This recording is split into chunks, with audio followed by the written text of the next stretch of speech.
Menyebut sate kuda mungkin sebagian dari kita akan mengernyitkan dahi. Bagaimana tidak, alih-alih sebagai daging konsumsi, hewan yang satu ini memang lebih sering kita lihat sebagai tunggangan ataupun penarik andong. Tetapi faktanya kuliner yang satu ini punya popularitas tersendiri. Potongan daging besar dengan bumbu yang khas, seolah memancing lidah sekaligus rasa ingin tahu banyak orang. Bagaimana sebenarnya rasa daging kuda itu? Apalagi beberapa mitos menyebutkan daging yang satu ini punya banyak khasiat, dari vitalitas bahkan sampai kecantikan. Seperti apa selengkapnya? Ikuti terus Secret Story mengungkap rahasia di balik cerita.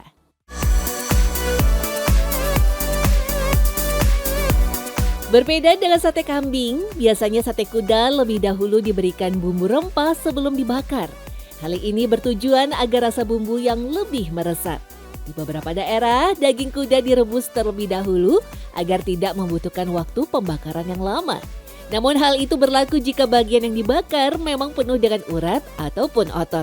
Berbeda jika menggunakan khas dalam maupun luar yang memang tak perlu proses pengempukan lagi. Siapin dulu daging yang berkualitas, yang jelas daging yang sedikit serat sama sedikit lemak. Kalau untuk bumbu rempah-rempah kita ada bumbu khusus yang kita olah ya, salah satunya ya sebelum kita bakar kita kasih racikan-racikan ya, ada garam, lada dan sebagainya. Terus kita ada bawang putih, ada bawang merah, ada cabai dan lain-lain. Meski terbilang jarang bahan bakunya, harga satu porsi sate kuda tidaklah mahal. Cukup dengan Rp38.000, Anda bisa menikmati kelezatan daging kuda ini. Menariknya, sate kuda ini seolah memiliki penggemar fanatiknya tersendiri. Itu kebanyakan pria dewasa sama muda-mudi pasangan lah. Karena mungkin dari memilih khasiat dari sate itu daging kuda itu sendiri katanya kan bagus untuk vitalitas seperti itu. Ya, menurut sebagian pelanggan rasa dari daging kuda ini memang sangat khas. Bahkan beberapa menyebut lebih lembut daripada daging sapi. Selain itu, sensasi rasa manis dari daging juga menambah cita rasa sate kuda. Tetapi rata-rata pelanggan menyebut mereka memang sengaja mengkonsumsi sate kuda karena percaya dengan khasiat yang ada di dalamnya. Benar-benar cocok banget apalagi buat musim yang nggak nentu kayak gini ya. Yang kerjaan saya itu selalu diporsir, cocok banget buat stamina saya. Jadi tambah kuat dan yang tadinya loyo malahan jadi tambah lebih strong lagi badan saya, lebih kuat lagi, lebih enak. Lebih enak dan nggak ada lemaknya di badan saya, dan kalau ketika saya lagi nyetir dengan aktivitas dari pagi sampai malam, saya pasti makan sate kuda sekitar seminggu sekali kayaknya sih Pak. Lantas, apakah mitos daging kuda sebagai penambah vitalitas memang benar adanya? Jika dilihat dari kandungannya, daging kuda sendiri nyaris sama dengan protein lain seperti sapi ataupun kambing. Hanya saja kandungan lemaknya jauh lebih rendah daripada daging lainnya. Selain itu, secara komposisi, kandungan lemak jenuh dan tak jenuh dari daging kuda lebih merata. Menariknya, hal itulah yang akhirnya membuat orang beranggapan daging kuda bisa menambah performa ataupun stamina. Dan ada beberapa tambahan lagi, misalnya yang sering dilakukan oleh orang-orang senang berolahraga tapi di luar, katanya menambah performa mereka pada saat berolahraga. Itu prinsipnya adalah daging kuda itu adalah daging yang sebenarnya rendah lemak. Jadi kenapa dia merasa vitalitas, merasa lebih berperforma? Karena yang diasup adalah makanan yang daging bersih, daging tinggi protein dengan kandungan lemak yang rendah. Sementara itu, jika membahas torpedo kuda, komposisi yang sepenuhnya protein tersebut membuat bagian ini memang bisa jadi penting untuk membangun dan memelihara jaringan otot. Tetapi tidak ada perbedaan khusus antara torpedo kuda dengan hewan lain seperti kambing. Karena istilahnya dia bahkan lemaknya pasti hanya minimal sekali, hanya rendah sekali. Jadi yang dimasukkan, yang kenapa dibilang meningkatkan performa ya karena dia hanya makan protein. protein hewani murni dengan kandungan lemak yang minimal sekali. Mau torpedo kuda, torpedo hewan lain, kambing itu gimana, kalau bilang pasti wah rasa stamina ya, karena dia makan protein hewani yang utuh dengan kandungan lemak yang sangat rendah sekali. Jadi apakah ada pengaruhnya dengan performa? Ya pengaruhnya adalah itu dia makan protein.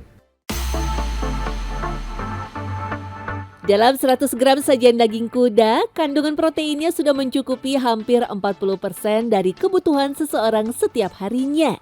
Yang menarik, daging kuda juga mempunyai manfaat khusus untuk wanita jika dilihat dari jenis kandungan lemaknya.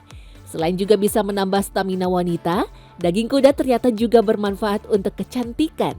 Bahkan dari penelitian awal disebutkan, lemak tak jenuh ini juga bermanfaat untuk penderita gula darah tinggi.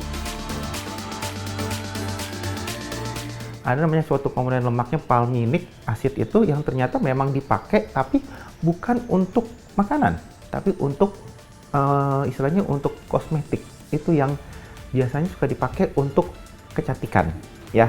Ada beberapa riset yang menunjukkan pada komponen, kalau dibilang tuh omega 7 palminic acidnya tadi itu bisa berpengaruh terhadap resistensi insulin pada pasien-pasien yang mengalami gangguan penyakit gula. Tapi itu membutuhkan riset lebih lanjut lagi. Meski kini terbilang jarang, daging kuda sebenarnya telah dikonsumsi manusia sejak 3 juta tahun yang lalu. Di era Paleolitikum, daging kuda liar bahkan menjadi salah satu sumber protein utama manusia selain telur unggas liar. Diyakini masuk ke Nusantara pada abad ke-7 ketika dinasti Tangchan memberikannya sebagai hadiah untuk kerajaan Kalingga. Kuda sendiri banyak tersebar dari Jawa, Sumba, sampai Sulawesi. Hanya saja pada saat itu, kuda lebih sering digunakan sebagai tunggangan ataupun hewan pekerja. Dagingnya baru dikonsumsi setelah kuda tersebut sudah tak produktif lagi. Nah, di Jawa ini biasanya yang banyak memang berhubungan dengan di mana kuda-kuda ini banyak dipelihara atau digunakan sebagai kebutuhan membantu manusia. Apakah sebagai kendaraan pribadi zaman dulu atau sebagai delman atau andong. Nah, ketika mereka tidak produktif, akhirnya mulai disembelih atau mereka misalnya sakit, jadi dipotong sebagai makanan. Sebenarnya mereka biasanya dulu dikonsumsi sebagai makanan keluarga, tidak dijual belikan. Dari segi olahan, kuda sendiri tak hanya dijadikan sate semata. Di sekitar Danau Toba, Sumatera Utara, kuda dimasak menjadi potongan rendang yang berukuran besar.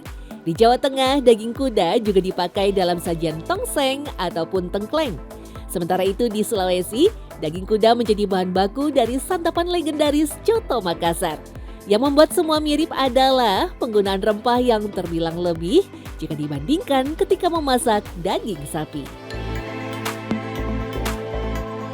Kalau daging kuda itu memang memiliki bau yang khas. Jadi mereka harus ditutupi atau dicampur dengan rempah-rempah yang cukup kuat. Untuk dagingnya sendiri, apa yang kita suka itu yang akan menjadi preference kita, pilihan kita. Nah, kalau saya pribadi sebenarnya lebih suka yang berkuah. Kenapa yang berkuah? Karena kalau daging kuda ini kering, ketika kena kuah, kekeringannya itu menjadi tidak terlalu terasa ketika dimakan karena masih ada bantuan dari kuah. Jadi kalau misalnya di sate pun juga saya sarankan untuk menggunakan bumbu dan saus yang cukup banyak supaya ketika dimakan tuh tidak menjadi kering banget.